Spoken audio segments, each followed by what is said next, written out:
Good morning, good afternoon, good evening sa inyong lahat. Ayan. Ito na naman ang inyong Noreen Eway. Walking kasi pupunta ako ng grocery. Mabilisan at meron na namang nangyayaring kaguluhan dito sa amin. Dito sa ating bansa na Israel. At ang kaaway ngayon ay Yemeni sa Yemen. Kagabi is inatake ng Israel ang Yemen kasi silang unang nagbigay ng missiles sa Tel Aviv, sa Haifa, dito sa amin ng ilang araw na hindi na kami pinatahimik. Umagang umaga may bomba, may sirena.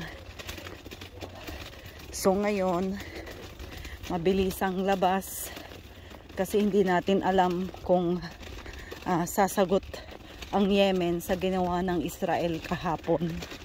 So pinanatan din ng Israel ang Yemen sa ginawa nila. Nauna kasi silang nagbigay ng missiles dito sa Israel. Pero buhay Israel, guys. Kahit na ganun pa man, tuloy pa rin ang trabaho namin dito. And thank you Lord. Hindi naman ganun kalala. At sana naman hindi magiging malala, guys. Kasi sa totoo lang, maganda po yung trabaho namin dito. Hindi ganun kahirap. Mahirap yung puyat sa alaga kasi caregiver ka. Kasama na yon sa trabaho, no? Pero kahit ganito ang trabaho namin, maganda po yung swelduhan namin dito sa Israel. Talagang wala kang masabi kung ano mga benefits at natatanggap naming sweldo dito sa Israel ng isang buwan. And I'm very thankful din na nakapunta ako dito. Ayan, maraming nagliliparang jet plane. Kagabi pa yan, so paikot-ikot. Di ko alam kung saan pupunta yan. Pero sa ngayon, ang latest is yung Yemen po ang nagiging kalaban ngayon ng Israel. So I hope matapos na kasi ang alam ko ang Yemen is marami ding Pilipino dyan eh. Usually mga nurses, guys. Mga nurses marami dyan sa hospital kasi dyan din nagtrabaho yung maong kapatid ko na babae, nurse siya sa Yemen. Marami talagang mga nurses sa Yemen. Usually sa Middle East, mga medical courses talaga ang kinukuha nila kasi sila ay magagaling din pagdating sa pag-alaga ng mga tao, mga matatanda, no? Dito rin sa Israel, gusto din nila yung mga Pilipino, but because of what is happening right now, nag-stop hiring ang Pilipinas papunta dito sa Israel. Hindi pa sila nag-o-open. Marami pang hindi natuloy ang pag-a-apply nila. Mga pending mga papeles nila. So sayang din kasi opportunity din nila na makapagtrabaho dito sa Israel, ano? And keep praying, guys. Keep praying. Ayan, habang naglalakad ako ay nagkukwento. Ayan, dinig nyo yung jet plane. Ayan, yan ang maririnig mo buong araw, buong gabi. So, ang pagtulog mo is hindi ganon kasarap. Kasi, hindi mo alam kung anong nangyayari sa kabilang side ng Israel, no? At kahapon nga, yung sa Ben Gurion Airport nung isang araw, bumagsak yung missile sa bandang Ben Gurion. So biglang nag-cancel yung flight ng mga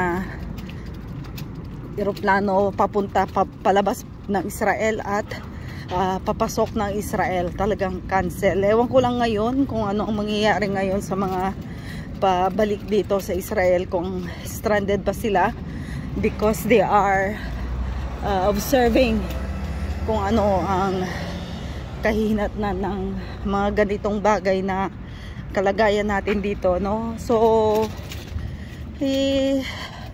giyera pa rin dito, and doon sa October 7 na nakidnap ng mga Israeli ng mga taga Gaza, meron pa rin guys na nandoon sa loob ng Gaza, at hindi rin nila alam kung sila pala'y buhay o patay na. So I hope and pray na maging okay naman sila lahat guys. Buhay pa sana sila, no? Pero talagang as in magdo 2 years na na-capture na sila, no?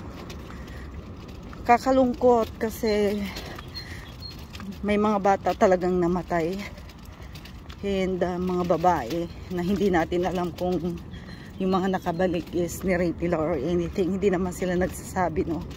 So prayers lang guys, pray kung anong mga nangyayari dito sa buong mundo, hindi lang dito sa Israel, halos buong mundo guys. Maraming nangyayari na hindi maganda, and I hope and pray matapos na ang mga pangit na kalagayan sa Pilipinas. Ang dami ring aksidente na nangyayari, at mga sasakyan accident, car accident, may namatay na bata. Hindi magandang balita as an OFW. Namatayan ka ng anak, paalis ka pa lang sa airport, no? Which is 5 years old guys. Masakit sa dibdib talaga.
At kinahaponan naman at naghahanda na lang ako ng pagkain namin ni Lola.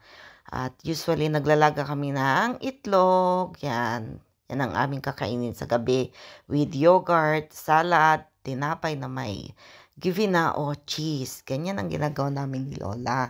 So, sa ngayon, may nangyari din naman na sirena ulit nung isang araw. At medyo bantay-bantay na naman si Inday Garutay, di ba? Kaya naghahanda ako na maliligo sana at bigla naman si Lola is tumatawag at ayaw niya magpaiwan kasi nung nakarinig siya ng may sirena, aligaga na naman siya. So yan ang pinakamahirap kay Lola. Parang natatakot na rin siya pag naiiwan siya na baka biglang magsirena at wala ako sa tabi niya. So akala ko makakaligo na ako dyan. Lalabas na lang muna ako habang si Lola ay nasa sala at pantayan ko na lang muna, sa gabi na lang ako matutulog. Tapos yan si Lola kumakanta.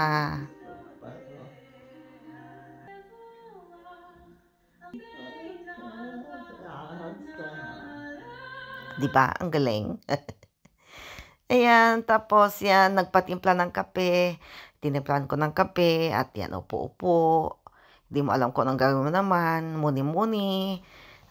Chika-chika, kahit kailan naman ganyan naman ang ginagawa namin ni Lola. Paghapon, relax-relax nang at wala naman ang ginagawa paghapon. So, nakaka-bored din, no? So, kinakausap ko na lang siya kung kumakanta siya at kung ano yung sinasabi ng nasa TV. Kasi usually, ang pinapanood niya is yung mga Hebrew. So, ito yung kaganapan nung isang umaga.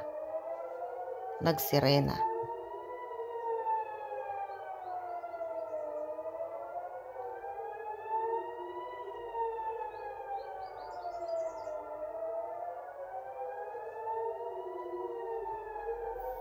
Ayan, nakakatakot guys kasi pag nagsirena yan ng umaga-umaga 5:35 AM in the morning, no?